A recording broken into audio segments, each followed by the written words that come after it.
Welcome everybody who's been joining. We've got, I think, the privilege of a really interesting conversation where we finally look forward a little bit with Nikki Greenberg, who I've come to know through the different things that she does. Founder of Real Estate of the Future, yes, but also founder of Women in PropTech, which is an important organization, at least in New York, maybe nationally, and we'll get into it a little bit, Nikki. And because we should talk a little bit, I think women are also part of the future and the way the world is different. I wonder if there's a COVID dimension there, but certainly the past and the future are going to be different from each other. So thank you so much, Nikki, for joining us for a conversation about what happens next. Yeah, thank you so much for having me. I'm so happy to join you, and I've been very much looking forward to having this conversation.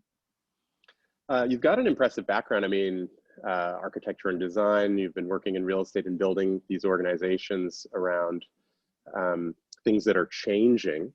And I suppose that's a thing and a process that we've been in really intensely right now. I mean, it's one of the longest periods of expecting change without knowing exactly what it is that I've been in my whole career. But before we get to this present moment, maybe you can tell us a little bit about these two organizations, Women in PropTech first. You hosted me to give a talk to your audience some months back in the days before all this, when that used to actually happen. And I'm sure some of the folks who are tuning in would love to learn a little bit more about that and what its mission is and how it works. Yeah, no, absolutely. So it was a few months ago that, Notel was kind enough to host Women in PropTech for a half-day seminar on the tech-enabled brokerage, where we had a chat, because I'm a big believer in the place of technology and real estate colliding together, because the way that we live, the way that we work, the way that we play, everything is so enabled by technology. And real estate in some ways has been a little bit slow to catch up.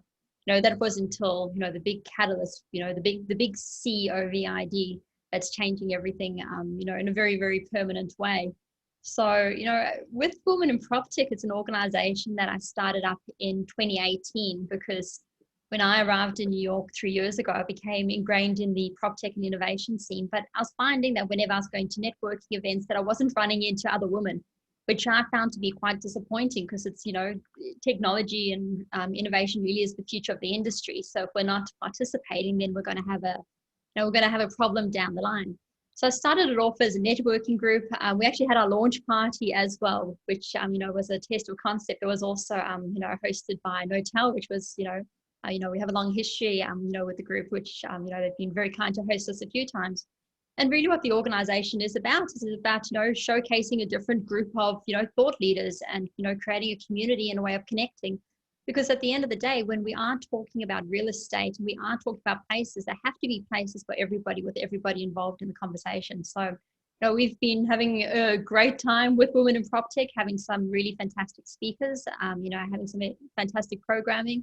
And now for us, it was always an organization that was born global.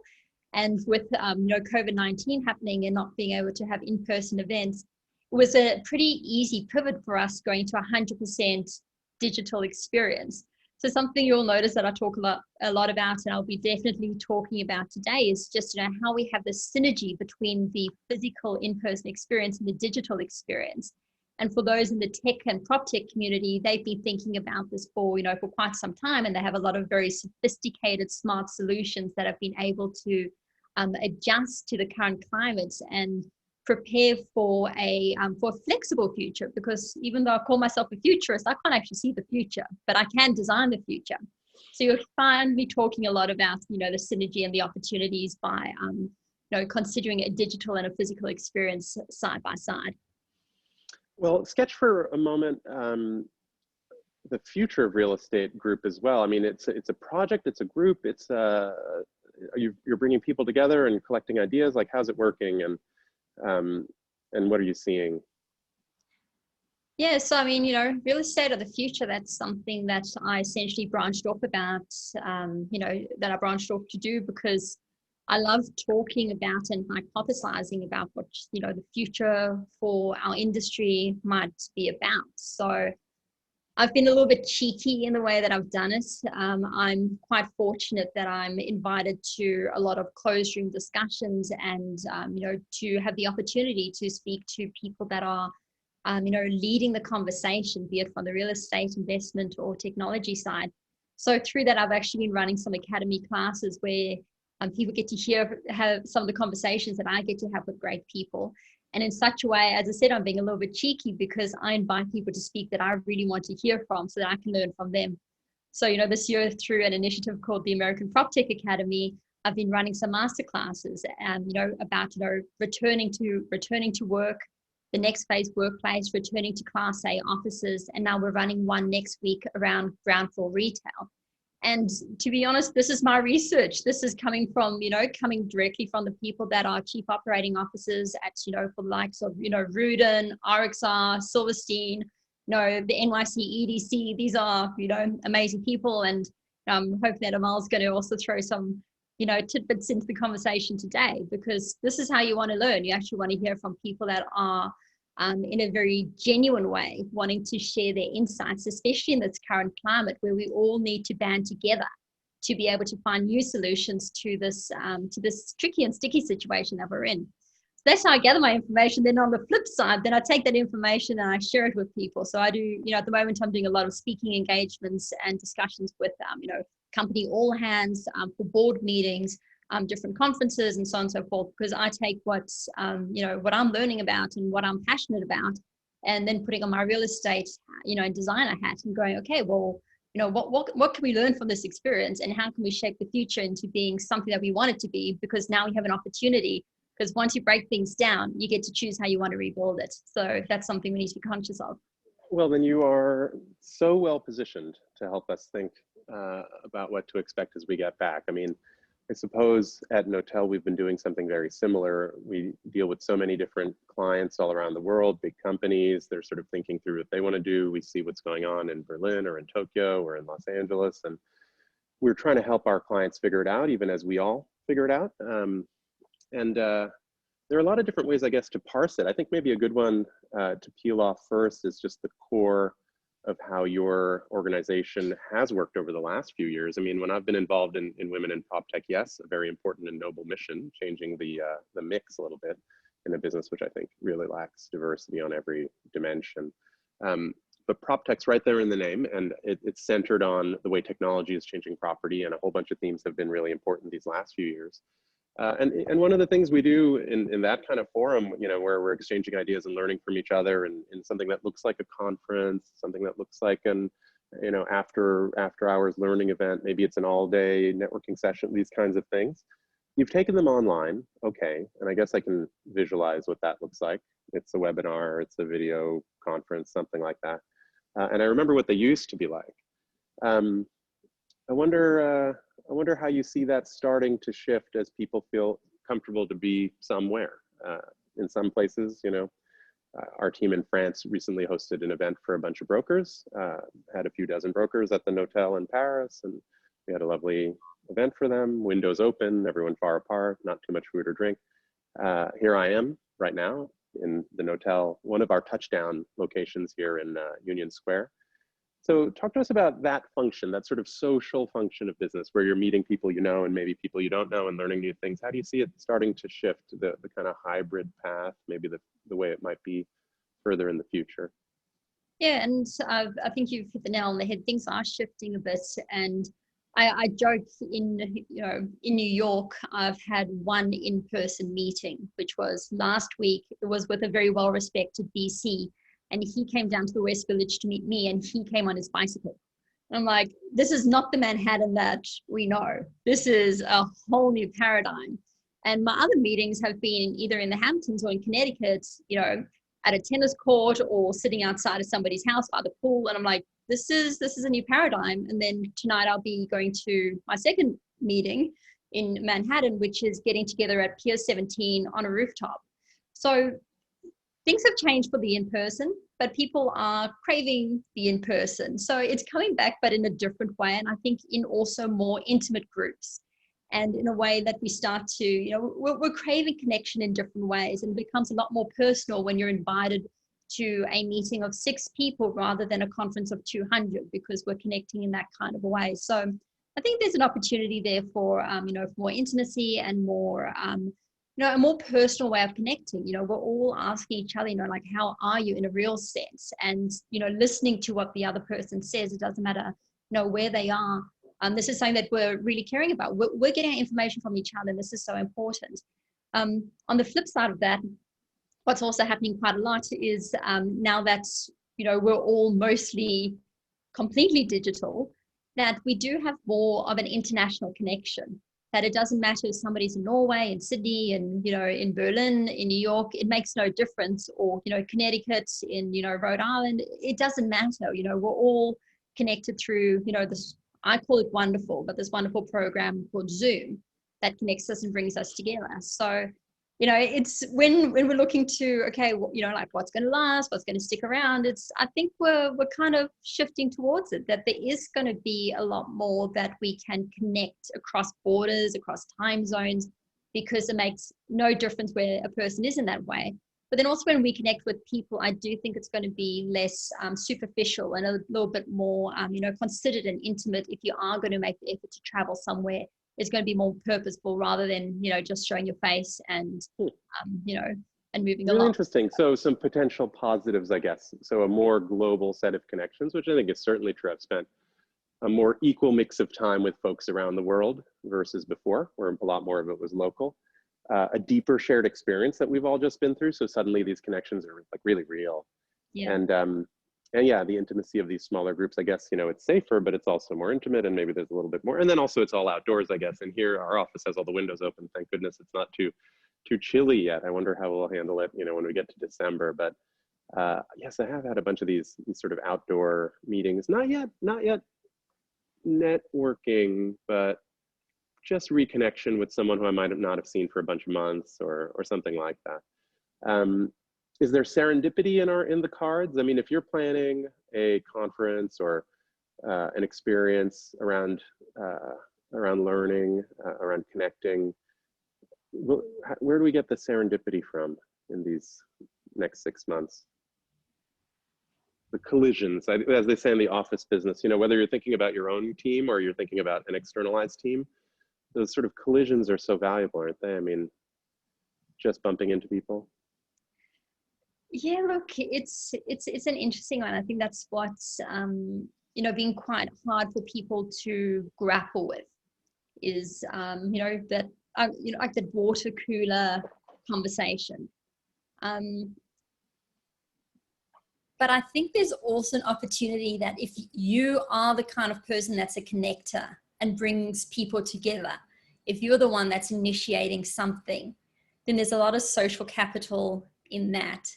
And I kind of laugh that, some of the thoughts at the moment around, when we're rethinking the office, what is the purpose of the office? Why do we go into the office? We've proven that we can work from home and be, somewhat productive doing that, etc. Why we're going to the office, that the office has been described as being a social space, that you go there to socialize. I think we spoke about the office as a social space, 6 months ago, 12 months ago, I mean, we'd all be laughing, right? So I think, yeah, there's just a little bit of a rethink there. Yeah, quite fascinating. Yeah, so I mean, yeah, the social dimension is suddenly on display. And as we were getting started, I mentioned I'm in one of our hotels here in New York, and we were actually like expecting some client to come through this afternoon and visit with my colleagues. It's a place where you are showing things off, maybe engaging. Maybe it's a little bit like the way retail has changed over time. So there's this connecting thing, and there's this sort of showrooming kind of expressing thing externally.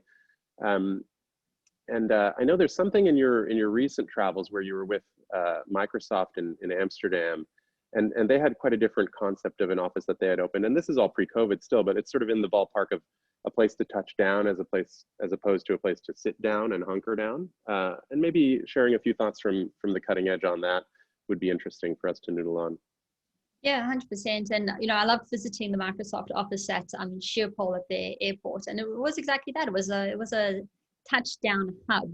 And there's quite a lot that's been written about it as a example of a different, a different type of office experience. And they were asking a lot of the questions that we're asking now, which is, what is the purpose of the office? And they unraveled it and rethought it in a different way. And, for Microsoft they figured, well, we have cloud computing. Why do we need people to physically be in the office sitting down at a desk? We have the cloud that's counterproductive. So their whole strategy is more around having as little space as possible dedicated to desks. And what they have is the whole ground floor plane is open to the public. So people can come in and use it almost like a casual co-working space and actually giving back to the community in such a way. So it's not just this monolithic office building. It's actually a place that you can have, true flow through of ideas and people. They've given a lot of space over to their showroom for showcasing products, to big meeting spaces and amphitheaters. When I was there, they had their monthly all hands where everybody was in stand-up meeting around the big coffee bar, a few hundred people, big screens all around. And then they had maybe about 1 or 2 floors over to office space. But what they actually did is most of the floors in the building was actually a flex space operator, because they realized, people don't need to be sitting at their desk. They need to come in to collaborate, to have events, to showcase things. A lot of things that we're talking about at the moment, they were already doing. And it's quite funny because the project manager that took me through the space, I'll tell you 2 things that were quite funny. The one thing she told me about is, because a lot of the employees, they've been with Microsoft for, call it 30 years. So how do you actually change a person's way of working when they're used to getting in the car, coming to work every day, sitting at their desk and doing that year after year after year? How do you have, the habit change? Because that's a big part of the resistance and bringing them on that journey. For them, the catalyst was that people couldn't come into the office because they were doing construction. So it wasn't a choice. Much like today, people can't come into the office because of the health crisis. So that was the catalyst. And then, then people found that actually it is a preferable way of working. So not too different to what we're seeing today. But the other thing that I asked her about was saying, well, with the design of the space, were there things that were unexpected that you had to change? And she said, look, for the most part, the initial scheme had more fixed office space, but we ended up getting more flex space, and that's worked well for us. So that was a gain. She said the one thing that they did change, however, is that they had to put in additional charging stations for electric-powered vehicles because everybody had a Tesla. Interesting, yeah. And you're going to need more bike parking, I think, as offices start reopening around the world. Yeah, it's a very different layout, and in a way it's a little ironic. So there has been a trend, I guess it's 25 or 30 years, and the name for the trend, I suppose, in the commercial real estate world is density or densification, having less space per person. And the easiest way to see that is the incredible shrinking desk. So people's desks got smaller. You used to have a desk in a room dedicated to that desk, and then they all got put next to each other and they all got a little smaller. And there were reasons for that. I mean, you don't have as much paperwork or other, big machines, big computer, you just have a laptop. All that makes sense. And I guess you've just sketched a near future where a lot of desks just disappear. They shrink to the point of just vanishing because you're not going to be at your desk. And I know that we have a bunch of proposals with some large enterprises and with some large real estate owners that resemble very much this sketch you just gave, where the office is a place where you meet people you already know and people you don't yet know, in planned ways and in unplanned ways. But a small share of it is, oh, I just need a place to sit down and work on my computer all day long. That's not central. It's a peripheral use, I suppose, as we've been learning.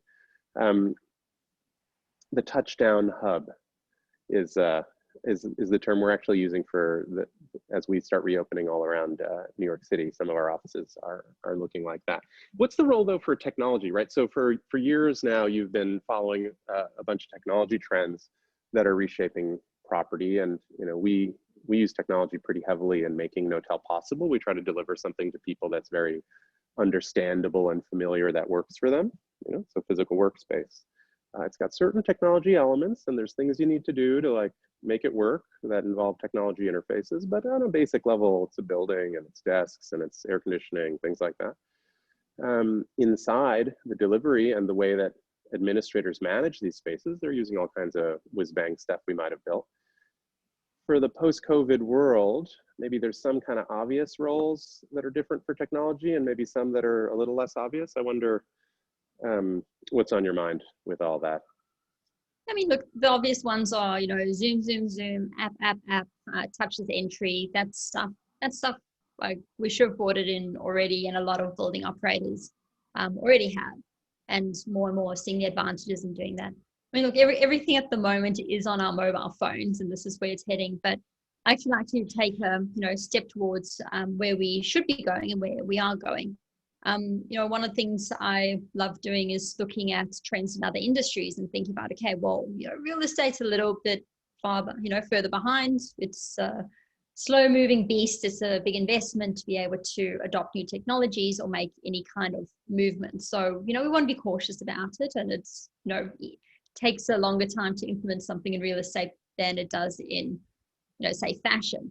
However, there are things that we can learn from e-commerce and from the e-commerce experience, and a lot of that is around personalization. And something that I always talk about is, especially in the way that we live at the moment, everything's on an app, everything is digital. The way that we access entertainment, we know it's through Netflix. The way that we can get around the city, it's not a physical map book, it's through Google Maps. We all know about Uber and on-demand mobility and so on and so forth, but we're not getting that in the same kind of sense without spaces. And this is a golden opportunity that exists around having a personalized experience for an individual, because the old way of being, okay, I have to go into the office, go sit at my desk, be in the same space every day, leave my papers there, or hot desk or whatever it might be. But why can't I choose that, that I actually want to work for the cafe today, or that I want to, work from another location, or that I don't want to sit in this kind of a chair. I want a different type of chair, or a different type of temperature, or different color light, or, And also for safety reasons. I mean, I think you've put your finger on it. For the first time, our customers are using this sort of booking ability. So we call the tool, we call it Healthy Office. So if you're a client of Knotel, you can use Healthy Office, you can use Slack, you can use the app. And as an employee of a company, you'll say, I'm coming in today.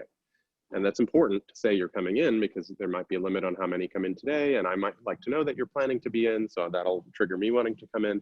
So this reservationing thing is both important for safety, but for also sort of gently getting people comfortable and knowing when they need to be back for the first time. It used to not matter, because either you're in today or not. You're usually in, you might not be. There wasn't any reason to do reservationing, was there?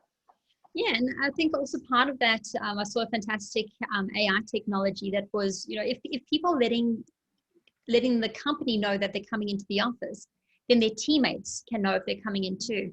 And this technology that I saw was wonderful, because it actually started to match make and say, okay, if you're coming into the office on a Wednesday, these are the people that you communicate with on a daily basis. Dare I say, it's been, monitoring your emails and phone calls to get the starter, at least, the number of interactions to understand, well, if I'm going to make the effort of coming into the office, are my teammates going to be there? Are the people that I want to interact with, are they going to be there? So we can actually have a little bit more clarity around, what we're going to get when we come in. And as we get clarity at the moment around, is there enough desk space? What's for lunch?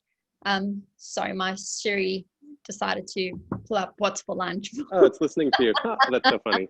Well, I guess it is listening even when you don't intend. There's another theme, though, I guess, that's like that triggers off the reservationing notion. I mean, if people get comfortable choosing the day they want to come in, they might also be comfortable choosing where they want to go. For a long time, companies have had a very centralized notion. If you're in New York City, you have one giant office somewhere. You're in Los Angeles somewhere, and everyone's just going to have to figure out where they want to live and commute.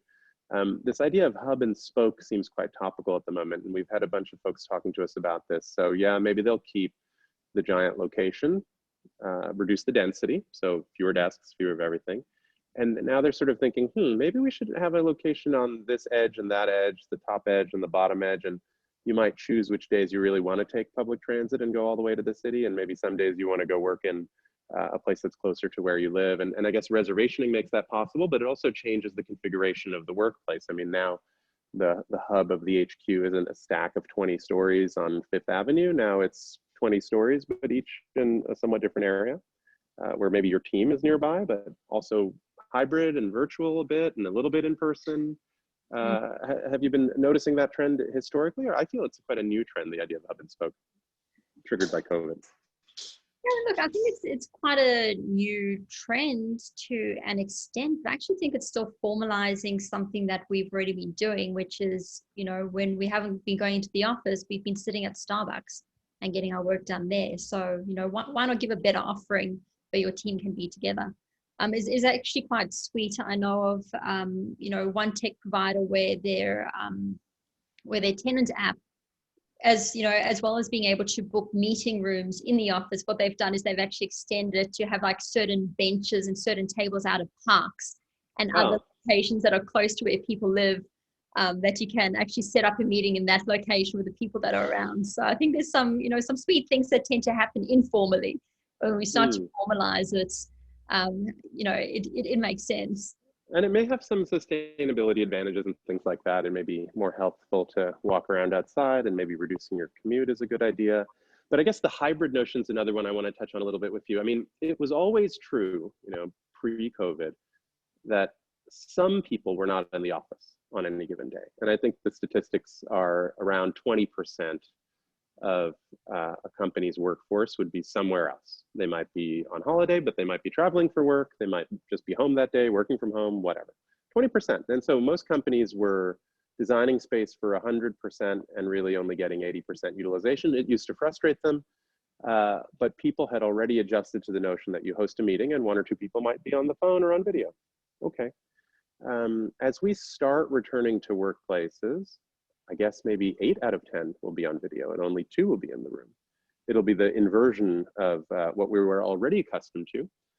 But when you run a meeting and most of the folks are on video and some are in the room, it's a rather different setup, right? I mean, that one TV screen at the far corner of the conference room doesn't seem to be the solution anymore. It seems like we need to redesign the way these rooms work in order to make them work for hybrid. Maybe every wall, I mean, if you look behind me, maybe there need to be screens all over the place, because I might be doing a one-on-one with someone in our German office, and a colleague's over there having a one-on-one with somebody in California. Yeah, I think we've all been through that experience where, you might be the person that's on the phone, and then there's the spider phone in the middle of the conference table, and you're only hearing every second word from somebody that's speaking, and, it doesn't work. I'm wondering if it's more than, there needs to be something done about sound. I wouldn't be surprised if it's, these little things that we've all somehow adopted into our lives, having the earbuds that you're actually, connected to, plugged into sound all the time to help with that. But I'm also wondering if we need to be having meetings on 7 days, for real estate people 7 days, but, most people 5 days a week, or if you just have meeting days. And that's kind of, when people come in. But I mean, to try the hybrid, in-person and virtual meetings, it's a little bit tricky because of the sound and interaction and being able to talk over people. But it needs to be rethought out in an elegant way, because this is definitely going to be part of our working future. Yeah, I mean, on a personal device or with a headset, I think what we are doing and have been doing probably for a few years, when you watch your colleague sort of walking around the hallways of an office, not finding a conference room, but they're actually on a conference call, they're sort of using personal devices to paper over some of the inadequacies of the physical environment around them. And I think that the prompt of this return will be more and better screens, more and better sound. Environmental audio is definitely a thing. It's just most people have never thought about it. They just put that little conference phone in the middle of the room, but a few microphones hanging in strategic places and suddenly the sound can be very good. I suspect that we're going to see something that supports more distancing, but also provides more high fidelity for those hybrid environments. One other theme I wanted to explore a little bit is how younger people feel. I guess millennials and Gen Z and all that. But younger people feel about being locked up at home, whether they want to be back, what ought to be different. I feel that a lot of the decision makers are somewhat older, and they're in their suburban home with a big garden and 3 extra rooms to spread out in, and most of their staff is bottled up in some kind of uncomfortable apartment they share with somebody else, and it's not so easy to just work from home for weeks and months. but you're probably closer to the front lines of this since it's on your mind and it's a research topic that you've spent energy on. How is the majority of our workforce feeling? Yeah, I think that's one of the things that was quite a surprise when some of the stats came out that, you know, we thought that it would have been people that have been going into the office for 30 years as part of their regular routine, being the ones that really want to be the first to come back. But as you've identified, there's actually, you know, the employees that are earlier in their careers that were chomping at the bit. You know, part of it is due to this, you know, a lot of them have moved back with their parents, or they have roommates or tiny apartments, or they're not really set up to be able to do it. So it becomes quite uncomfortable. The other side of it is about mentoring and being able to have those interactions with, you know, colleagues, with mentors, with, you know, their managers, being able to like listen into your conversation, being able to establish networks. So it's, you know, it's incredibly important for, you know, for the earlier part of their careers to be able to, you know, to be able to grow, and also if you have a problem to be able to ask somebody how to get around it. I would like to take a step back though and say, okay, well, let's just kind of reconsider this notion about, you know, well, we know structurally there's some issues, but I think intuitively we know that especially Gen Z, they're so tech savvy that they're always on their devices. On average, they're actually on a device 10 hours a day. Which is, you know, quite concerning, and they tend to use on average they also have 5 screens. So we've got to remember this is, you know, a full experience. So we've got to wonder, okay, well, we understand that they want to be, you know, they're very comfortable being on devices, they're very comfortable communicating through devices and screens and through games.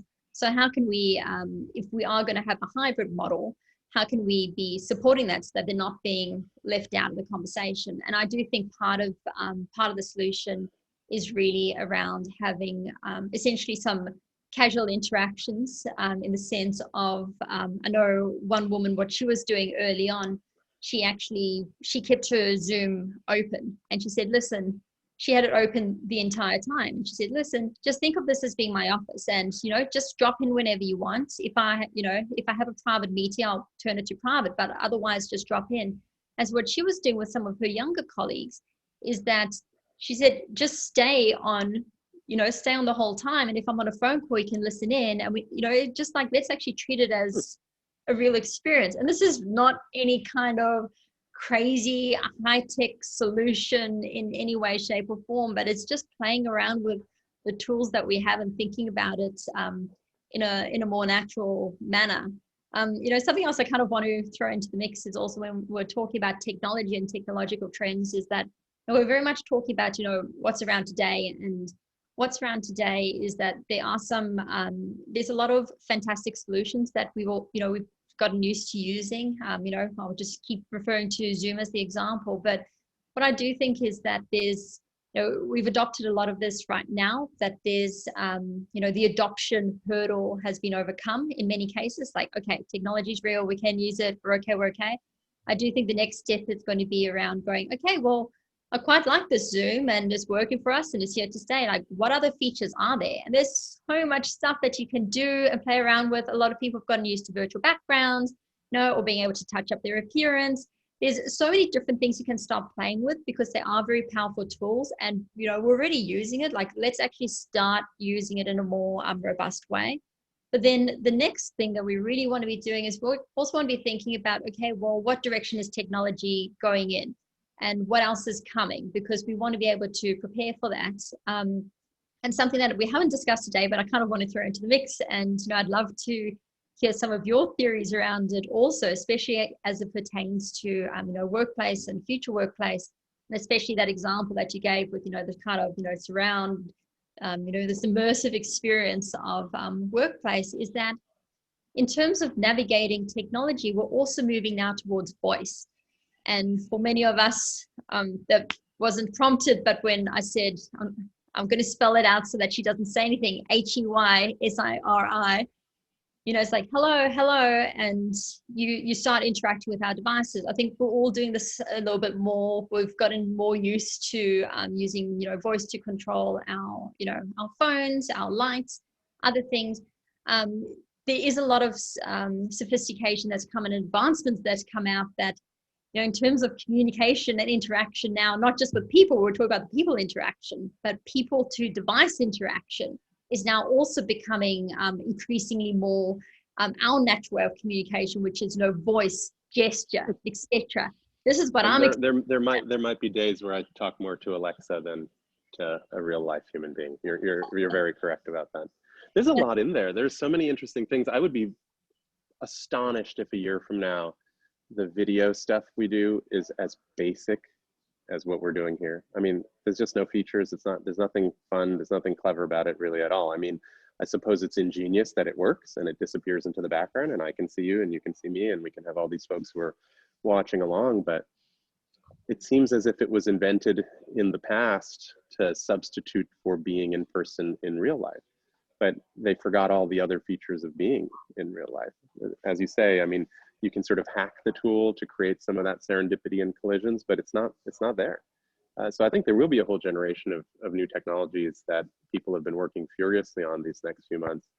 I wonder if they'll be ready in time for this period. And maybe we can turn to that for a sec, as maybe a last topic for us. The future is still in the future. I mean, I think that back in May, we were thinking, okay, well, June, July, things calm down. Well, no. July, August, we were thinking, well, certainly at the end of August, when we're into September in America after Labor Day, in Europe after the holidays, doesn't feel like that's true. The UK has taken a little bit of a step back, and the fires in California and the school problems on the East Coast and all that. And, the virus is very much there. So when will the future begin? I'm so looking forward to it. I think we all are. I mean, look, I've kind of described this phase as the construction site that, things are a little bit dusty and it's moving around and it's not all that pleasant. But we have, and we don't know what it's going to look like at the other end either. No one's actually given us a blueprint and nobody's designed it. So it's all like a little bit kind of, scrappy, coming together in a piecemeal way. Look, I think the future, the post-COVID future is going to kind of slowly emerge, but it's going to emerge based on the foundations that we're building now. And I think a lot of us in New York will say, like, one of the best things that's come out of this is being able to have outdoor dining in the streets. And it's just been such a wonderful way of, bringing everybody together and having this, healthy, fresh al fresco experience. On Sunday, I took a Revel bike, one of the, the motorized bikes out in the city. And we were just like, whipping around the city and being able to see things and, get by in the streets. Like, not having cars in the street is like phenomenal. I'm an architect. So for me to go down to the financial district and actually like look at the buildings and how beautiful they are, it's wonderful. So we've got a lot that, that has emerged that is quite nice, and things that I think if we went straight back to like typical New York, sweaty, middle of summer, like packed Times Square, we're in a suit and tie and, getting onto the subway like sardines, and people are just like stressed because they don't get to see their families or their kids, or they're rushing between A and B or whatever. That didn't work for us. That really didn't work for us. It did not work for parents, especially for moms that take on a lot of the burden of parenting. I'm not a parent myself. So there's a lot that wasn't working. There's some sweet things that are coming out now.